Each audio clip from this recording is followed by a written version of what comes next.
Thanks for joining us once again for your update from the city of New Hope. Time to chat with the mayor to find out what's new in the city. And the first new thing we see is snow in the mayor's background. Welcome, Mayor. How are you today? Hi. Well, it didn't snow quite this much. This is from last year, but it did snow, and you know what that means. We're going to talk a little bit about public works and plowing in just a minute here, but let's begin by talking about elections. It is a big year of elections in 2024, and something is coming up rather quickly here. Give us some of the basics we need to know. Well, 2024 is a national, a state, and a local election. So let's just talk about the national. There's a presidential primary that's on the 5th of March, but absentee voting starts on the 19th of January. So you can go on to mnvotes.org and get an absentee ballot, or you can actually go into City Hall with your driver's license, and you'll get an absentee ballot then, and you can vote early if you want to do that. So then the caucuses for both parties, the Democrats and the Republicans, will happen on the 27th of February. So the Marijuana Now party is not going to be part of the primary, just the two major parties. From what I understand, there's 9 candidates on the DFL budget or on the ballot, and 5 on the Republican ballot. Okay. So when you vote in a primary, you have to declare a party ballot. So you'll either get a Democratic ballot or a Republican ballot, and then you vote that way. So it's important to vote. This is a real important time. A few years ago, we had a very popular representative, and nobody went to the primary, and she didn't even get on the ballot because there just wasn't anybody voting, and it was really, really too bad. Now, the other part about elections residents need to know is that the election judge training process, that I understand already underway. Well, we've got the judges trained for the primary. It doesn't take too many of those, especially the absentee. There'll be one person there, maybe 2. But they are training the judges for the general election on the 5th for the primary. They'll train them in February, and then there'll be, of course, other training going on as they get closer. I understand they've got enough judges for the primary, but they'll be needing judges for the regular election in November. All right, we'll pass that along as we get closer to that. Let's go to community development. A lot happening here. As always, the first is a building at 8711 Bass Lake Road. Seeing a lot of activity. Well, this is kind of fun. What's happening is they're doing some renovations inside the building, and 2 Plymouth companies are coming to New Hope. One is called Weld & Sons Plumbing, and the other is Egress Window Guy. So they're both coming into that building, and they're both coming from Plymouth. So we're excited about having them. Another item under community development we wanted to touch on is something called codes and standards. It's time for a little City 101 with the mayor here. Tell us a little bit more. What is this? How does it make a difference for residents in the city? Well, we have a planning commission, and on the planning commission, there's a subdivision that's called codes and standards. And what they do is they look at the codes and the requirements we have on the books, on our ordinances, and just kind of look at them to make sure they're keeping up with the times. I'm going to read the stuff that they're going to look at on the 31st of January, because some of it goes, huh, really? Mm-hmm. Okay, so they're looking at boarded homes, open outdoor storage at churches, the definition of a fence, in-home daycare, semi-trailer parking, driving over the curb, parking lot permits, and the definition of a trade school. And as we get on with this interview, we'll talk about that definition of a trade school a little bit more. All right, some interesting information. Next item is monthly single family conversions to rental. You've got some numbers to pass along. A lot of times people go south for the winter, and they'll rent their house out, and they change it from single family to rental. And then when they come back, they change it back. So in December, 2 houses were changed from owner occupied single to rentals. And in 2023, a total of 26 houses went from owner occupied to rental, and 13 went from rental back to owner occupied. So it's just a constant change going on there. You've got some special guests coming to a council meeting upcoming, and they are a student and an instructor. Tell us more about the great work that's being done behind the scenes here and something people will see in the spring. Hennepin Technical College has got a graphic arts department, And what we did again this year, we did it before, is we went to them and asked to have their students design us some banners that would go on 42nd and 42nd Avenue and Xylon Avenue. So the kids, it's a project for them. They submit the drawings to us. We look at them. We pick one that we want. And then we're going to call in the professor and the student just to thank them for this. And then we will award the contract to the person that's printing that. We do not pay Hennepin Tech College for these kids doing this for us, but we do have to pay the printer who's going to make the banners for us. But it's really kind of fun for them to be able to have a banner that they've designed and have it flying from our poles. Yep, great opportunity. Next, we want to update residents on what we're seeing on the housing market. What is the latest you're seeing, and how might that affect New Hope? Well, we have a scattered site housing project. And what we do is we buy houses that are either in distress or older, because we want to get a fair price for them, of course. Well, that whole housing market, the housing stock that are for sale has gone way down. And so we have fewer houses to choose from. So you're not going to hear a whole lot about the scattered site housing program for a little while, because we're just kind of trying to get some houses that we can get at a reasonable price. We haven't abandoned the program. It's just not, the houses aren't there right now for us. You are going to hear about the curbside appeal reimbursement program that continues to go well. It looks like house number 23 is in the process. They've just been approved. They're going to put new stone facade on the front of it and shutters. So we just keep doing that. If you drive by the houses and you see the before and after pictures, it's amazing what just a little bit of stone, a little bit of shutters, what they're doing to the front of these houses to just give them some curbside appeal. All right, we've got more news from community development, a lot going on in this area. They do partner with the business community on some network group meetings. What is coming up in February? So as you know, New Hope and Crystal have joined together for networking meetings. The next meeting is going to be the 7th of February at 8:30. Remax are the hosts of that meeting. It's going to be at City Hall. And the guy that's hosting it is bringing in somebody named Eric Meyer, the Minneapolis Area Director of Government Affairs. I don't know if it's just government affairs in general or government affairs as that's contributing to real estate. And I'm guessing that's probably what it is. All right, come to that meeting on the 7th and find out. Building permits and inspections, you've got a few more numbers to pass along. Well, this is always amazing to me. 492 inspections were done in New Hope, and this is a small department.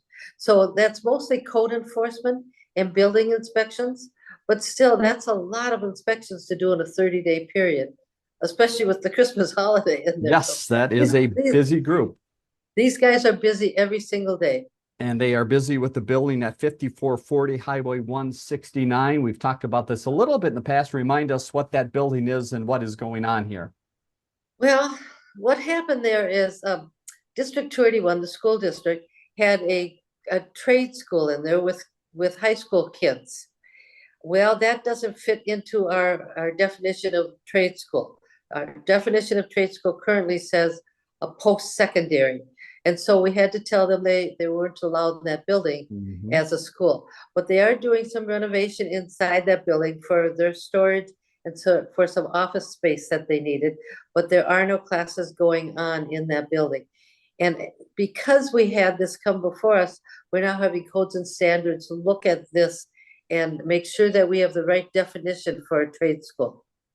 All right, final business note to pass along is the 7900 Bass Lake Road, that gas station on the corner that we've been watching, and it looks like things are progressing in a very positive way. It looks very, very nice. It's going to be a marathon. It was a shell, and then it was something else, and it was back to a shell. I just have to do a shout out to our staff and how good they've been on helping this business get it together and get this stuff done, helping them get the permits when they needed them and get them going. So it looks like probably sometime in the middle of February they're going to open. I did stop in to see what was going on in there, and it looks like a lot of construction yet, but they're going to have a kitchen where you can take out hot food from their kitchen. They're going to have a coffee bar, the normal stuff that you would see in a gas station house or whatever building. And then, of course, the coolers and, of course, gas. So we're Mhm. looking at probably having a ribbon cutting sometime in mid-February. All right, we'll watch for that. Now to the police department, a few updates here. They've been busy delivering meals, and then they also want you to have a chance to ride with them. Not to deliver meals, although maybe that would happen, but a police ride along. Tell us again about that opportunity. Well, look, the cops, I think this is so sweet. The cops deliver Meals on Wheels, and the people that get them are just thrilled to get them. It's really part of our community engagement. The other thing is the police officers are wanting to do ride-alongs with citizens. You simply have to go to the police department website, or you can call City Hall and they'll connect you to the right person. Tell them you want to do a ride-along. They'll schedule that. They do it during the day. They do it in the evenings. I don't know about that third shift. I just don't know. Mm-hmm. But if you're a midnight person and you want to do that, I suppose you Right. can. Again, it's a way for you to see what our police officers do and what consists of their job. It's not dangerous, and if anything dangerous comes up, they will get you out of the car real quick and get you Mm-hmm. someplace safe. But it's kind of a nice thing. The other thing, they still have pins and patches for the breast cancer awareness.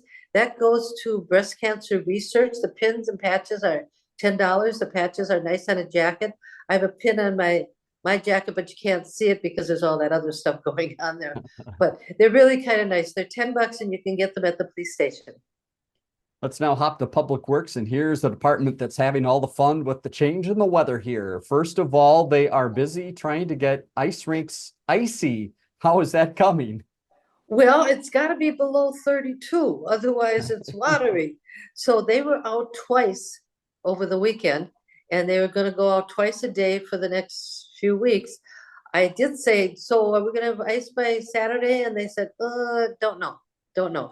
It takes a lot of ice water to be put down and freeze and put down and freeze to get a decent ice pad down there. Mhm. So we'll keep you informed on when they think they're going to be open, or you could just go and look and see if they're open. That's right. Give But it a try out there. But they they're are working on busy plowing right now with the snow we're getting on the Monday, and you have some friendly reminders about the plows and what residents need to do.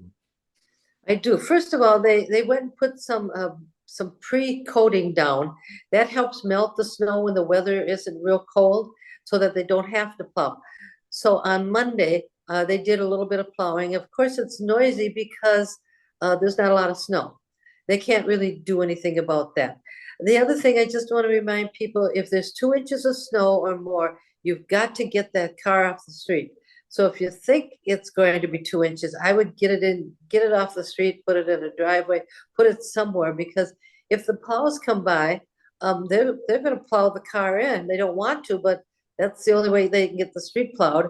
And then a lot of times, if you do that, they'll come back and then plow the snow that was left there if your car is moved. So please get your car off. The other thing is they may ticket them Mhm. because we need those cars off the street. We really want those streets plowed curb to curb. And after it's plowed, totally plowed, you can put your car back on the street, but make sure that it's totally plowed. Typically, they go down the middle, and then the second time they do the by the curb. Got So it. do not park in the street if it's going to snow. Good advice. We haven't had to do that too often now, so we'll have to learn that once again. Final note on Public Works, they're doing some meeting with the city of Crystal and some businesses along a busy road in the city. And I take it, Mayor, this is in preparation for some work that's coming up? Well, Louisiana and Medicine Lake Road, we share that road. Medicine Lake Road, we share that with Golden Valley, and Louisiana, we share that with Crystal. So there's a lot of coordination that's going on. There's some utility work that's happening, and there's a lot of businesses that need to get in there. And so what they've been doing is they've been meeting with these businesses to make sure that their trucks can get in. They're doing special things so that they're not interrupting anybody's business or their ability to get their product inside. So I did ask Public Works if they had any water main breaks, and they went, no, I don't think they want any. But I Right. do know that they're out there cleaning the grates.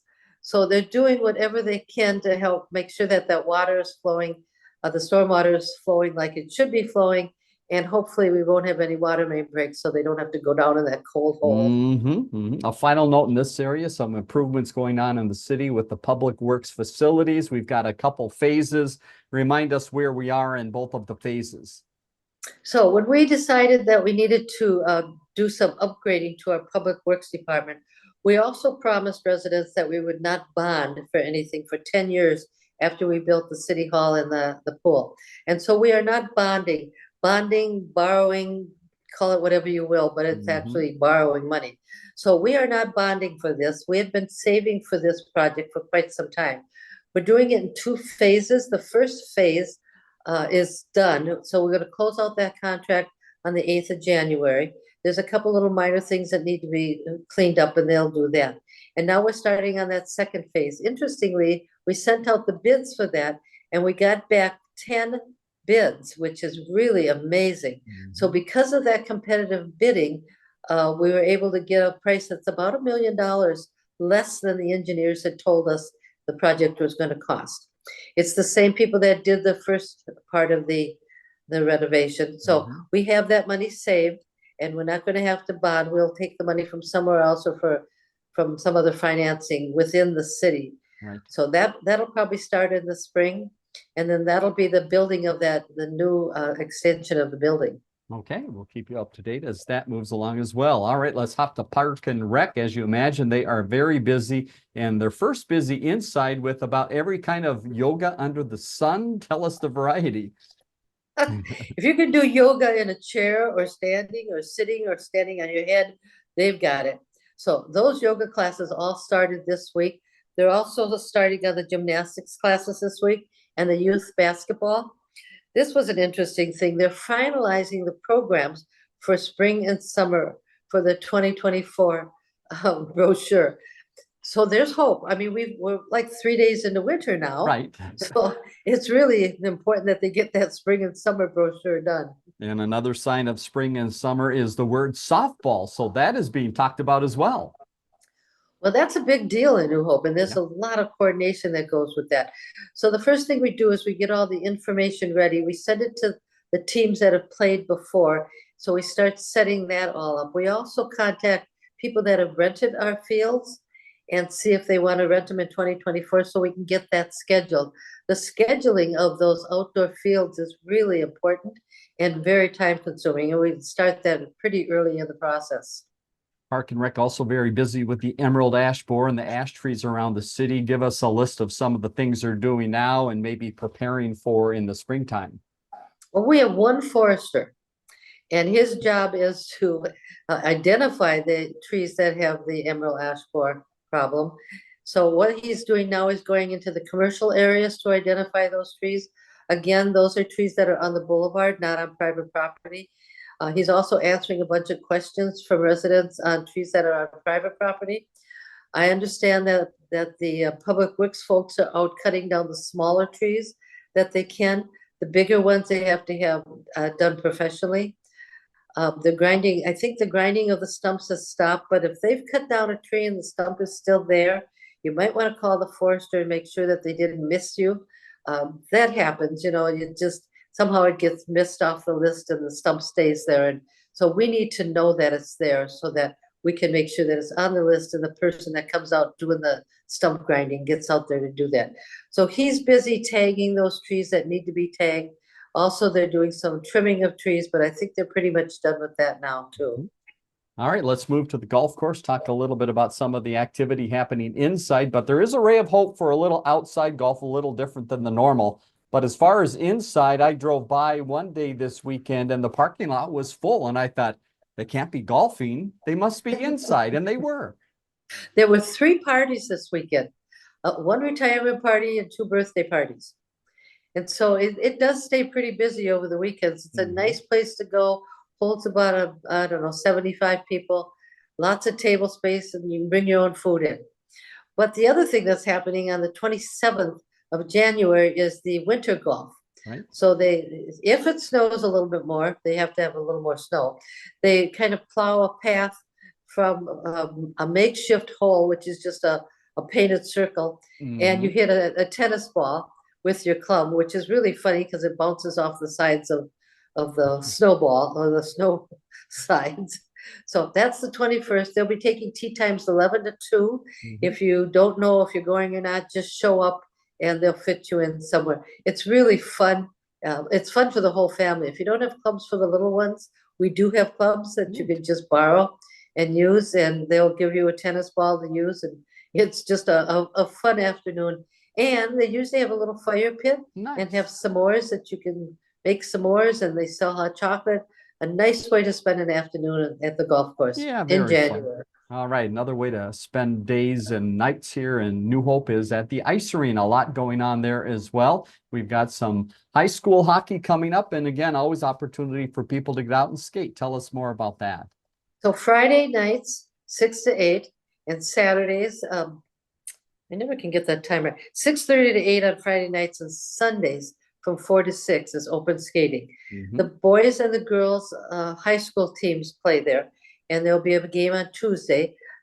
It's best to call the ice arena and check to see if there's a game there, or to check to see if something's come up and there is open skating. I hate to see you go and then not have that, but you can rent skates. You can get your skates sharpened. They even have little like walkers for those of like Right. me who don't really skate. I need a walker to go around the ice. Something to lean on, right? Well, that's not always safe when I do that either. So the ice arena is very, very busy. In the meantime, they're busy washing the glass, and they're repairing and doing maintenance on the Zambonis. We're still looking for a Zamboni driver. I call every week and offer my services, and they laugh and hang up. Apparently, they've seen me drive, and Uh-huh. it's like, no, I don't think so. And how about senior hockey, an opportunity for some that are a little bit older to get out and have some ice time of their own? On Fridays, and that's from 11 to 1:30. Okay. Apparently, if you're a goalie, it's free. Otherwise, I think it's $5. So seniors come out. I think you have to be over 50 to play, and they come out and they play hockey. Good for them. All right. Get over there and give it a try. And also, if you like that arena and want to look back at some of the history, you can go to ccxmedia.org. There's a link under New Hope about the New Hope Ice Arena. It's just a fun way to look back at how the arena came along and all of the great activities that happened there. Let's hop over to finance, Mayor, and talk for just a minute about this busy, busy, busy time of the year for the finance department. They have a lot of work to do right now. They do. I can't hardly fathom this. I balance my checkbook once a year, whether I need to or not. And it takes me days to do that. But these guys are out there. Not only do they get payroll every 2 weeks off and running, they do all the receivables, all the payables. And at the end of the year, they have to do all the reconciliation, and they get ready for the audit that comes sometime in February. So they're really busy just closing out last year, getting ready for stuff for next year while they're doing all their normal stuff that they do. So bless their little hearts. They don't get a lot of recognition, but I'll tell you what, if the people don't get their paycheck every other week, they'd get a lot of recognition. They would. Let's go to human resources. Just a quick note to pass along here. We have the police clerk vacancy we've been talking about, and also a new one, housing code enforcement. If you could give us an update there. Well, apparently it's really a good deal to work in New Hope, because for the police clerk vacancy on day shift, we got 52 qualified applicants. And so now they're scoring those applicants, and they will get letters out to them instructing them when the interviews will be. So we should end up with a police clerk in the next couple of weeks to do that. I was just shocked to see that we had 52 qualified applicants. And then the inspector job, we've got 13 so far. That's open until the 16th of January at noon. And when they say noon, they mean noon. So if that's something you're interested in, if you've got some experience of being a city inspector and you're interested in a job, we'll always take more applicants. We've got 13. More is always better, and we'll pick a good person to fill that spot. All right, information available there on the city's website, newhopemn.gov. And you can also find some information there about some utility rates and fee schedules within the city. And you wanted to give a little update. A few things have changed a little bit as we head into the new year. Well, everything costs just a little bit more. So we had to increase the rates for the water. We buy our water from Minneapolis, and when Minneapolis increases it, we of course have to pass that on. And so we have increased the water rate. And of course, our sewer is the same thing. It's handled by the Met Council, Of course, they raised that rate, so that went up.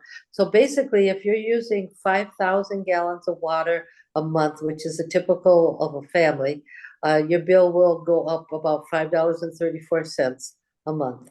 So sorry to tell you that, but all things go up, and that's just one of many. All right. And as we wrap up the show here, we're going to leave you with a lot of events that are coming up in just a second. But one you wanted to highlight is the Good Citizenship Award, and you have an application deadline. What is this award? So there's a lot of people out there that are doing nice things for their neighbors, for the city, just being a good citizen. And we'd like to recognize that. But of course, the city council can't go out looking for these people. We don't know where they are, and a lot of times, but the neighbors know who they are and where they are. And so you can go online under newhopemn.gov/recognition, and there's an application there. Basically, it's your name and address, the person's name and address and contact information, and something that they've done that's nice. Maybe what they do is they bring you a garbage can up for you because you can't get it up there yourself. Or maybe they're taking the garbage out for you, or maybe they're shoveling your walk. Just being a good citizen. So you have until the 31st of March to recognize somebody. What'll happen then is they'll come into City Hall if they want to. We'll recognize them at a council meeting, give them a little pin, and just thank them for being a good citizen. Very, very nice. All right. Well, that wraps up the update today. We packed a lot into the last 25 minutes. And again, stick with us. A lot more information coming up about some events happening in the community. Mayor, thanks again for your time. Enjoy the week. Drive safely out there, and we'll see you next week. Thanks, Dave. Take care.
Learn more about the connection at ccxmedia.org and follow us on social media.